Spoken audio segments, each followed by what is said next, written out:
গত কয়েকদিন আগে ক্যানিং পূর্ব কেন্দ্রের বিধায়ক ও ভাঙড় বিধানসভার দায়িত্বপ্রাপ্ত তৃণমূল কংগ্রেস নেতা শওকত মোল্লা প্রকাশ্যে জনসভায় নওশাদ সিদ্দিকীর বিরুদ্ধে জঙ্গি অবমাননাকর মন্তব্য করে বলেছিলেন। এহেন অবাঞ্ছিত কুৎসিত ও অবমাননাকর মন্তব্যের পরিপ্রেক্ষিতে আজ কলকাতা ব্যাংসাল দায়রা আদালতে মানহানিকর মামলা দায়ের করলেন অল ইন্ডিয়ান সেকুলার ফ্রন্টের চেয়ারম্যান শওকত মোল্লা সাহেব বিভিন্ন সময় বিভিন্ন অবাঞ্ছিত মন্তব্য করে। অবাঞ্ছিত মন্তব্য করতে করতে চরম পর্যায়ে পৌঁছেছে। সে তার জবাব তো আমি, তিনি যে অবাঞ্ছিত মন্তব্যে আমাকে আক্রমণ করেছে, আমি তো সেই অবাঞ্ছিত মন্তব্য দিয়ে তাকে আক্রমণের প্রতিশ্রুতি দিতে পারি না। আমি এর উত্তরটা আইনের মাধ্যমে দেব।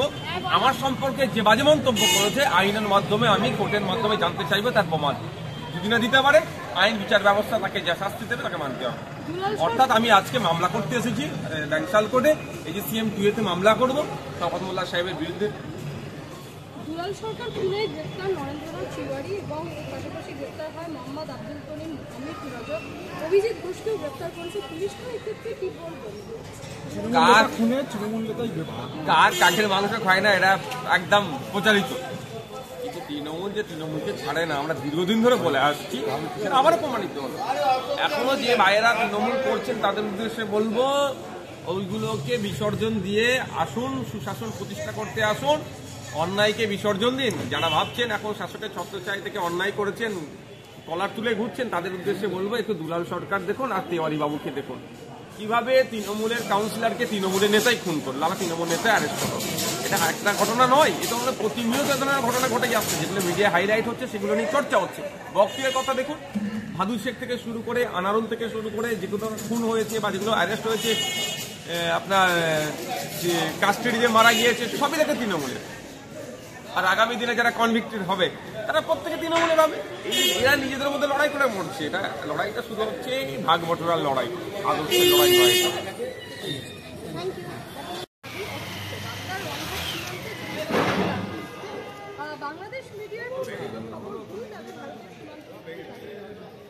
দেখুন, গতকালকে যে ঘটনা ঘটেছে সত্যি কাঙ্ক্ষিত নয়।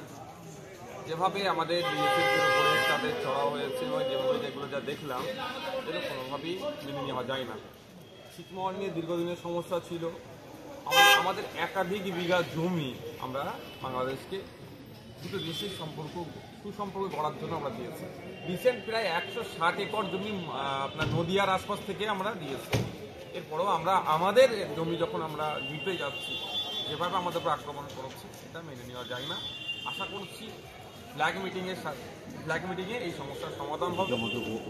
আর এটাকে নিয়ে যারা আবার রাজনৈতিক ফায়দা নিতে চাইছে তাদেরকেও বলবো, রাজনৈতিক ফায়দা থেকেও আগে আমাদের দেশের নিরাপত্তা, সেটা আমাদের সকলকে মাথায় রাখতে হবে।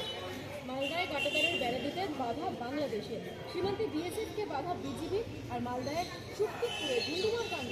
বিএসএফ এর সঙ্গে সীমান্ত পাহাড়ের গ্রামবাসীরা কেন কাটাতার দিকে বাধা বাংলাদেশে? সেটাই তো প্রশ্ন, যে আমরা আমাদের এরিয়াতে আমাদের সীমানায় আমরা কাটাতার দিচ্ছি, অসুবিধা কাদের হচ্ছে কেন?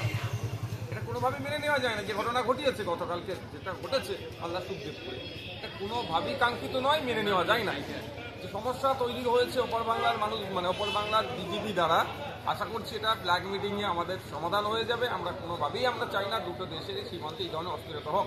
আমরা বারবার চাই আমাদের সীমানা কাটাতার দিয়ে, যে প্রায় 2200 কিলোমিটার আমাদের পশ্চিমবাংলার মধ্যে বর্ডার আছে, সেটা অন্তত কাটাতার দিয়ে ঘেরা হোক। কাটাতার দিয়ে ঘেরা থাকলে অবৈধ অনুপ্রবেশ থেকে শুরু করে যারাই প্রবেশ করছে না কেন তারা করতে পারবে না, এবং আমরা অনেকটাই সুরক্ষিত থাকবো। সবসময় তো চাইছে বাংলাদেশের এখন যারা ইন্টারিম গভর্নমেন্ট আছে, দেখছি পদে পদে তাদের বিভিন্ন মন্তব্য, যদিও সোশ্যাল মিডিয়ার মাধ্যমে জানতে পারছি, অফিসিয়াল মন্তব্য তাদের বুঝতে পারছি না কি আছে, যে তাদের বক্তব্য সবসময় যেন একটা ভারত বিরোধী হয়ে ওঠার চেষ্টা হচ্ছে, এবং তারা বাংলাদেশের জনগণের কাছে মাসি হয়ে সাজার চেষ্টা করছে। কিন্তু এটা মনে রাখা দরকার, দুই দেশকে এগিয়ে যেতে গেলে দুই দেশের সাথে ভালো সুসম্পর্ক রাখতে হবে। কারণ কেউ যদি মনে করে ইন্ডিয়া থেকে তাদের আমদানি বন্ধ করে দেবো, পাকিস্তান থেকে নিয়ে আসবে, আপনি যদি জাহাজে করে নিয়ে আসে 14-15 দিন টাইম লাগবে। যদি চীন থেকে আনতে চাই একাধিক দিন টাইম লাগবে, আর ইন্ডিয়া থেকে কোনো জিনিস যেতে গেলে মাত্র 2 থেকে 3 ঘন্টাই বাংলাদেশে পৌঁছে যাবে। এগুলো মাথায় রাখা দরকার। সুতরাং আমরা চাই দুই দেশের অগ্রগতি হোক, দুই দেশের উন্নতি হোক, দুই দেশের উন্নতি হতে গেলেই দুই দেশকে, প্রতিবেশী রাষ্ট্রকে সুসম্পর্ক গড়ে তুলতে হবে। এই বর্ডারকে কেন্দ্র করে, কাঁটাতারকে কেন্দ্র করে যেভাবে গতকালকে নোংরামি হলো, এটা কোনোভাবেই মানে একটা ভালো লক্ষণ নয়।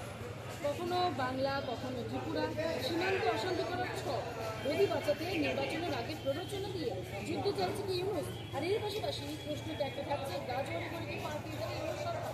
গাজোয়ারি করে কোনোদিন পার পায়নি, আর পাতেও দেবো না আমরা। আমরা যেমন কারো জায়গা গিয়ে দখল করার পক্ষে না, আগ্রাসনের আমরা বিপক্ষে। আমাদের পররাষ্ট্র নীতি কিন্তু আগ্রাসনকে মান্যতা দেয় না। সুতরাং যেমন আমরা মান্যতা দেয় না, ঠিক একইভাবে আমাদের জমি যারা জোর জবরদস্তি দখল করে দেয় সেটাকে আমরা মেনে নিতে পারি না। আর বাংলাদেশে কবে নির্বাচন হবে সেটাই আমি অপেক্ষায় আছি, আমরা সকলেই অপেক্ষায় আছি। আমরা চাই বাংলাদেশে যখন প্রসঙ্গ উঠল যে এখন ইন্টারিয়াম গভর্নমেন্ট চলছে, একটা নির্বাচিত সরকার হোক। আশা করবো নির্বাচিত সরকার হলে বাংলাদেশের যে অস্থিরতার পরিবেশ আছে সেটা অনেকটাই স্থিতিশীল হবে। বাংলা হোক কিংবা ত্রিপুরা, চোয়াল সপ্তাহে ঠান্ডা মাথায় সীমান্তে লড়ে চলেছে বিএসএফ। আর প্রতিরোধের মুহূর্তে এই বিএসএফ এর বিরুদ্ধেই নাকি অনুপ্রবেশকারীকে ঢোকানোর অভিযোগ করেছিলেন মমতা বন্দ্যোপাধ্যায় ও অভিষেক লাল। কেন সীমান্তে বিএসএফ এর সঙ্গে অসহযোগিতা রাজ্যে? দেখুন, যারা বিএসএফ কে দোষ দেয় বা অনেক ক্ষেত্রে পুলিশকে দোষ দিচ্ছে, আমি সকলের উদ্দেশ্যে বলবো বিএসএফও আমাদের, পুলিশও আমাদের। হ্যাঁ, এই এজেন্সিগুলোকে কোনো জায়গায় রাষ্ট্র পরিচালনা করছে, তো কোনো জায়গায় রাজ্য পরিচালনা করছে। আমরা এদেরকে আরো বেশি অত্যাধুনিক কিভাবে গড়ে তুলবো তা নিয়ে আমাদের আলোচনা করা দরকার। আমরা একবারেও বলছি না সীমান্তে যে সমস্ত এলাকায় মানুষ বিএসএফ এর প্রেজেন্স সম্ভব হচ্ছে না, সেই জায়গায় ড্রোন উড়িয়ে কিভাবে নিরাপত্তার ব্যবস্থা করা যায়, সেখানে আরো অত্যাধুনিক ক্যামেরা বসিয়ে কিভাবে সেগুলো দেখভাল করা যায় তার ব্যবস্থা করা দরকার। তা না করে আমরা শুধু একে অপরকে দোষ দেওয়াদি করছি। এই দোষ দেওয়া বন্ধ করা হোক। পুলিশও তো আমাদের, বিএসএফও তো আমাদের। কেন আমরা তাদের নামে বাজে মন্তব্য করবো? তাদেরকে অপদর্থ